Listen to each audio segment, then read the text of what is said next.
বর্তমান কিছু নামধারী মুসলমানদের চরিত্র হয়েছে ভ্যারাইটিস স্টোরের মতো।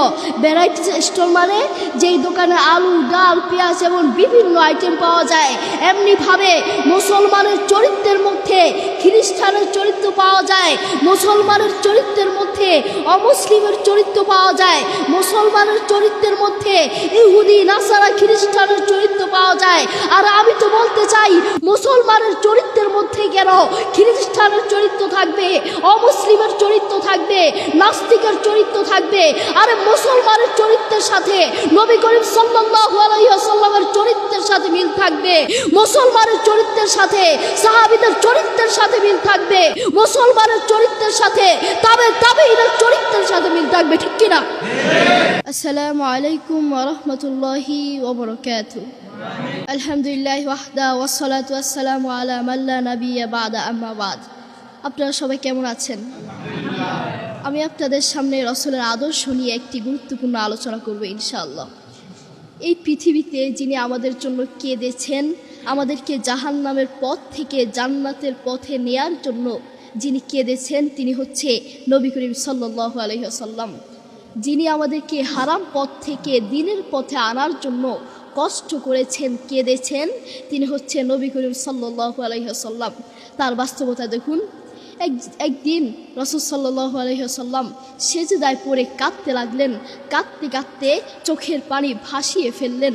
এরপর আল্লাহ তাআলা তা দেখতে পেয়ে জিবরাইল আলাইহিস সালামকে বললেন, তুমি তোমার নবীর কাছে গিয়ে জিজ্ঞেস করো তিনি কাঁদছেন কেন, এবং বলো তিনি যা চাইবেন তা পাবেন। তখন জিবরাইল আলাইহিস সালাম নবী করিম সাল্লাল্লাহু আলাইহি ওয়াসাল্লামের কাছে গিয়ে বললেন, হে নবী, আপনি কাঁদছেন কেন?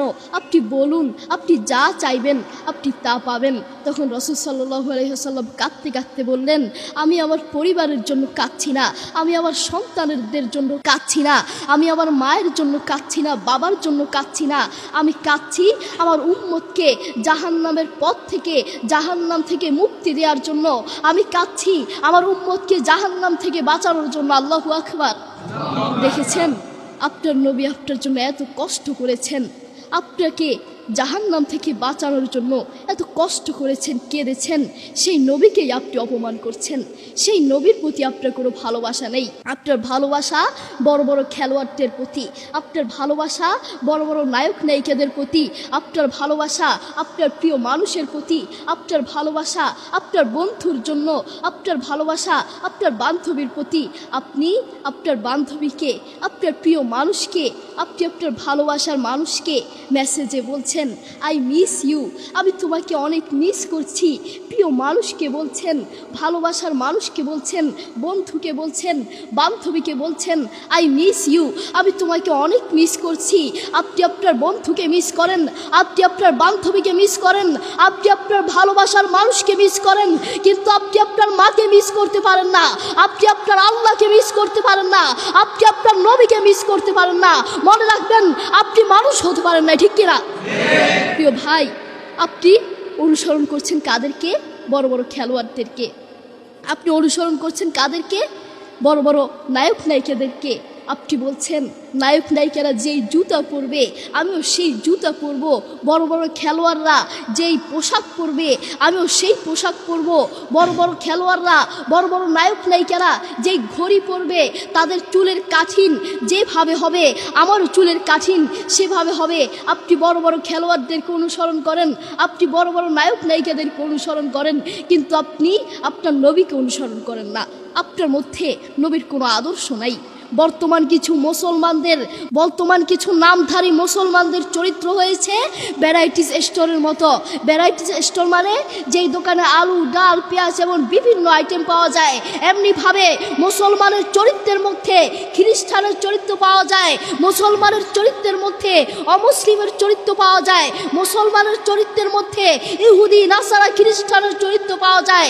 আর আমি তো বলতে চাই, মুসলমানের চরিত্রের মধ্যে কেন খ্রিস্টানের চরিত্র থাকবে, অমুসলিমের চরিত্র থাকবে, নাস্তিকের চরিত্র থাকবে?